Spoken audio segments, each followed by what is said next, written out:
Hello, my name is Bob Pitman, and I was Executive Director at Millrace Center for 29 years, and I'm pleased to record some programs on presidential humor.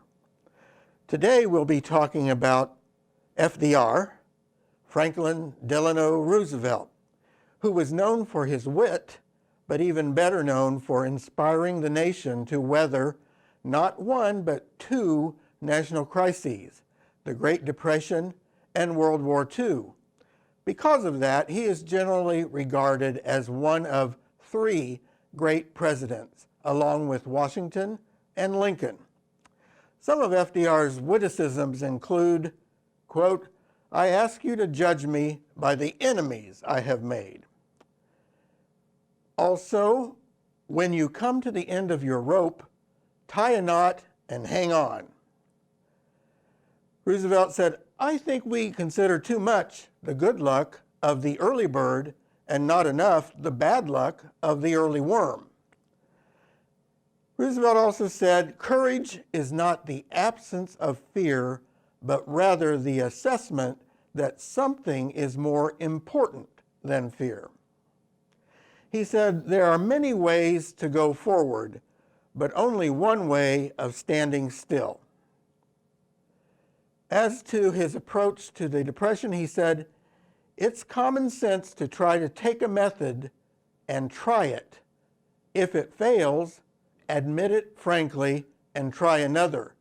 But above all, try something." His advice on the art of successful speaking was simple. Be sincere, be brief, be seated. He said about a conservative that a conservative is a man with two perfectly good legs who, however, has not learned to walk forward. He said, repetition does not transform a lie into the truth. I'd like to repeat that.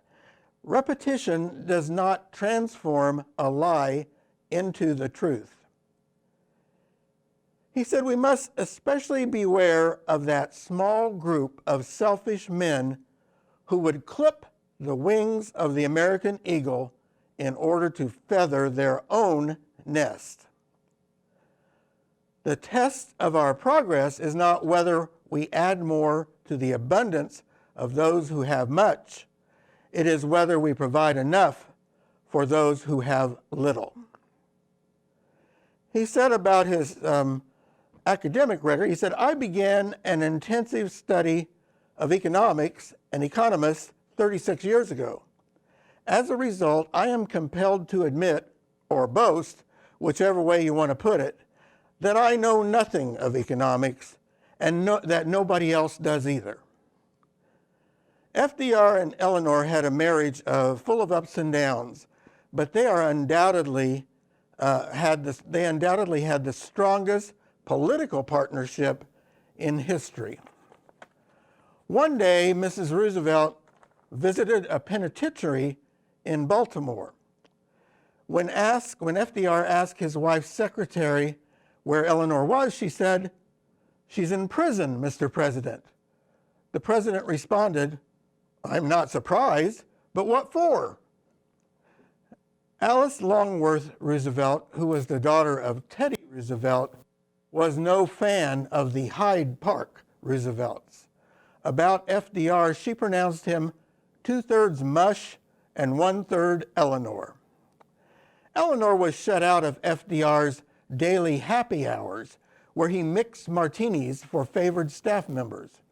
She undoubtedly did not care to participate because her father, Elliot, had died of acute alcoholism in his 30s. But she was FDR's legs as she traveled thousands of miles around the country, in prisons and coal mines, in Appalachia, and other economically depressed areas.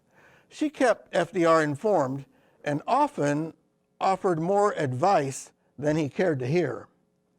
She had a particularly delicate task when FDR decided to run for an unprecedented third term in 1940, when some party leaders objected and even more did not support his candidate for vice president, Henry Wallace.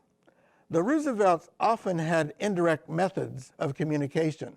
So when FDR shared with Eleanor the problems in erupting at the 1940 convention, he was reluctant to just come out and ask for help.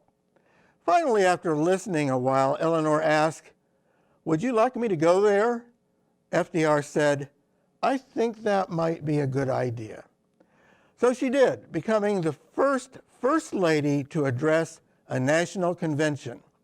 She was met with an uproarious welcome, and although she did not give any direct instructions to the convention, those in attendance understood, and Henry Wallace was overwhelmingly nominated for vice president on the successful Democratic ticket. Roosevelt was elected to 4 terms, but he was not without enemies. He loved to tell the story of a Wall Street executive who would buy a newspaper every day, look at the front page, and throw it in the wastebasket. One day, the newspaper stand operator asked what he was doing day after day. "I'm looking for an obituary," the businessman said. "But sir, the obituaries aren't on the front page. They are more towards the back." "Son," said the executive, "you better believe the obituary I am looking for would be on the front page." More examples of FDR's inspiration. He said, "Yes, we are on the way back, not by mere chance, not by a turn of the cycle. We are coming back more soundly than ever before because we planned it that way, and don't let anybody tell you differently." He said there is a mysterious cycle in human events. To some generations, much is given. Of other generations, much is expected. This generation of Americans has a rendezvous with destiny. And of his most challenging crises, of one of his most challenging crises, he said this in December 1941.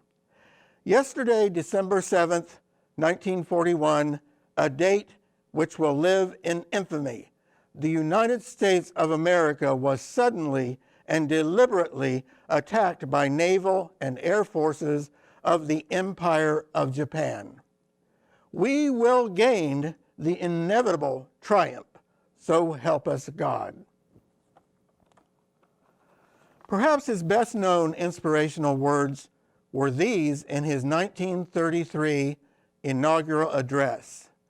He said, "I am certain that my fellow Americans expect that on my induction into the presidency, I will address them with a candor and a decision which represents the present situation of our people.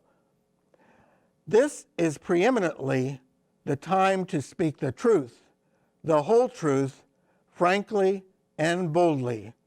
Nor need we shrink from honestly facing conditions in our country today. This great nation will endure, as it has endured, will revive, and will prosper.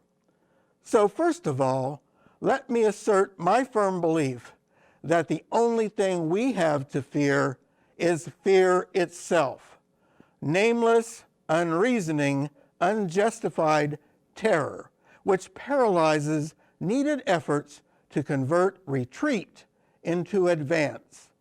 In every dark hour of our national life, a leadership of frankness and vigor has met with that understanding and support of the people themselves, which is essential to victory.